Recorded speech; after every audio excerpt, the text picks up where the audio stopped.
My name is Angeli, and I was on the verge of dropping out of college when I received a message from Ria, a girl from my psychology class. She told me about a new lab in town offering $20,000 for volunteers to participate in a medical experiment. It sounded like a lifeline. I was desperate. My parents had stopped paying my tuition after I failed a few tests, and I didn't want to leave college. This offer seemed too good to be true, but I decided to go for it. Ria offered to pick me up, and soon we arrived at the location. To my surprise, it didn't look like a hospital, but more like an old, creepy building. The inside was stark white and blindingly bright. A man in a lab coat appeared and gave us forms to fill out. The form only asked for basic information and our bank details, which made me think, well, at least I'll get paid. While Ria went to the bathroom, the man returned and told me she had already started her session. He led me to another area filled with glass-walled rooms, though I could only see my reflection.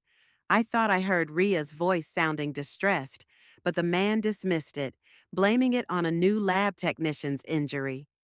He took me to a room filled with cozy bean bags, soft music, and tea.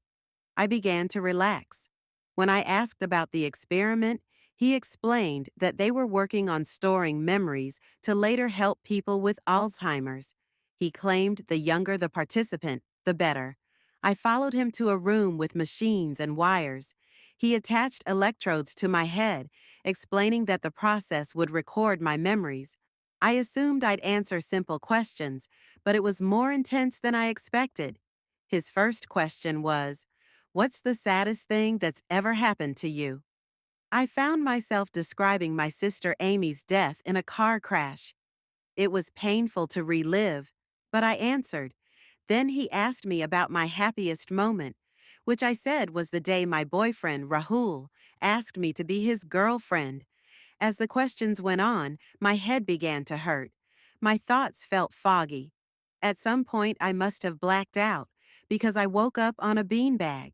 The man told me I was done for the day and that I'd need to return in a month for the second part of the experiment. He promised I'd receive half the payment within the week.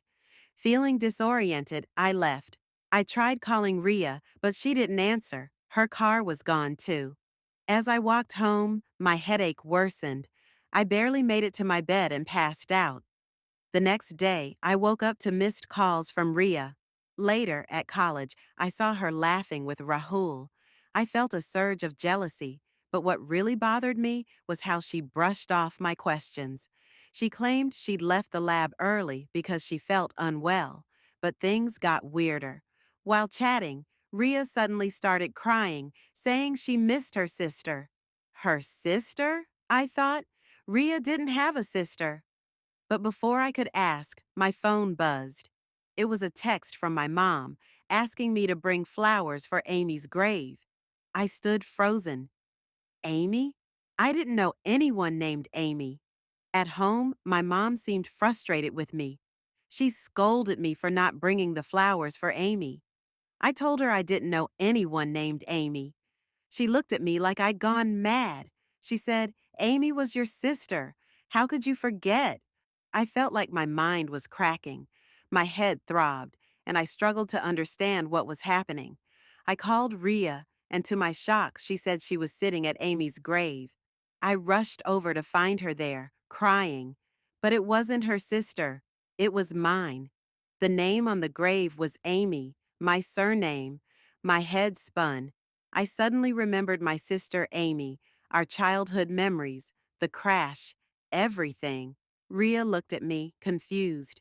She said she had no sister, but somehow remembered all these vivid moments with a girl named Amy.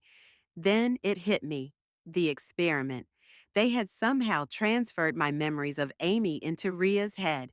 I called the police, and Ria and I went to the lab to confront them. But when we arrived, the building was locked and no one was there. We snuck in through a side door. We heard voices. One man was panicking, saying the memories weren't on the database and that he'd messed up. Suddenly, the man in the lab coat appeared and yelled at us to leave, threatening to call the police for trespassing. I told him to return our money or I'd call the police myself. He just laughed and slammed the door shut. The next day, I got a call from the police. They told me the lab had burned down and there was no evidence of the experiment. I felt sick. They had stolen my memories of my sister. I lost something precious that day, something I may never get back.